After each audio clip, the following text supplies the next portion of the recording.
Hey guys, Small Kiwi here, and welcome to episode 1 of Pay to Lose's Scrolls Match Breakdowns. So what you're going to see in this series of videos is me playing various decks and strategies in a condensed match format against random ranked opponents. I've done my best to shorten the matches up as quickly as possible through video editing to fit in as much information as possible in the shortest amount of time. Now, I don't have a particularly strong starting hand here, but between the Hellspitter and the Spark, I should be able to deal with any early threats. And he gets out a Crossbowman to begin with. Now, he immediately buffs him. It's a good card to start, and if he's able to keep him protected, it can be really difficult to deal with that early on in the game. But luckily, I get a Scattergunner who's able to take him out even with his buff. He's only got 4 health, as you can see, but my opponent plays 2 plate armors, and each of those is going to reduce the amount of damage he takes by 1. The interesting thing to note there is that the plate armor only reduces combat damage, so I can use my Spark to take 2 health right off the top. Then my Scattergunner's 4 damage will be reduced to 2, and he'll be able to take him out before he ever even gets to make an attack.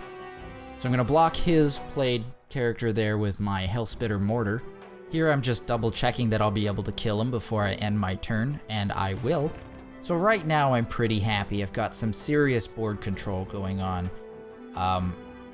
Having started with such a weak starting hand, I've managed to draw quite a few good cards, which has given me the ability to deal with anything he's thrown at me. So now I'm going to play my Gun Automaton, which is a really cheap unit, and that's going to prevent him from going through and getting an attack on my idol. I could have just let him attack it, taken the 3 damage on the totem, but here I make my first mistake. I should have just moved my Scattergunner up, taking care of that unit. I thought, my thought was, I gotta get down there and take care of this Knight Scholar before, he has a chance to really help my opponent out, but I made a mistake there. But I'm getting really lucky on the draw here. I now have 2 Gravelock Elders, which are great. I've got an Iron Ogre in my hand. I've got a Copper Automaton, which, I can either sack if I don't like what I get next, or, I can play that out and deal some quick damage to any of these guys who are out on the field here. Now, the great thing about having multiple Gravelock Elders out is that they buff each other, giving each of them extra damage and health. And next turn, I'll be able to get an Iron Ogre out. I've got nothing left, so I'm just going to let my Scattergunner go ahead and take out the idol there, continue to wheedle it down. I got really lucky. My Hellspitter took out one of his units. It's a totally random chance whether he's going to hit anything or not, so I got lucky there. I play Bombard, which gives every one of my ranged units an attack. Now I'm going to easily take out his Knight Scholar, and I've basically got board control at this point. He's really in a lot of trouble. My Hellspitter has hit twice at this point. He's going to go ahead and expend a bunch of resources just to take it out, because I've been getting so lucky. But he's in a lot of trouble now. He ends his turn. He didn't have a whole lot he could do there. I'm going to put out an Iron Ogre.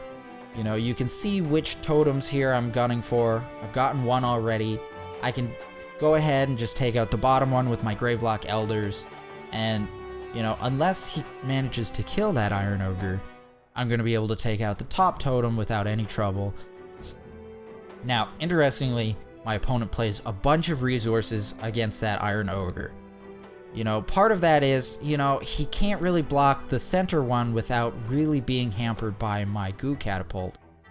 So it's not a bad move on his part. It's probably the best of a bunch of bad options for him.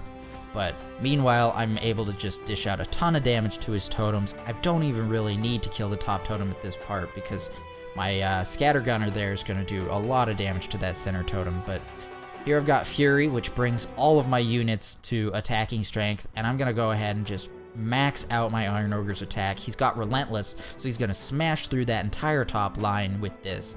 And I think I even get lucky here because, yes, my Ether Pump goes off first, and I'm able to take out every single one of those top units and even deal some damage to his totem. He's now all but finished at this point. Clear board, and he says GG, and I say thanks for playing. And thank you guys for watching. I hope you enjoyed this video. If you did, go ahead and like, and you should subscribe if you haven't already. You can check out these video thumbnails if you want to take a look at our Scrolls game overview video, see what the game's all about if you're new. Or you can click on the bottom one there and check out our series of ultra quick Dota 2 guides. Thanks again, and I'll see you guys next time.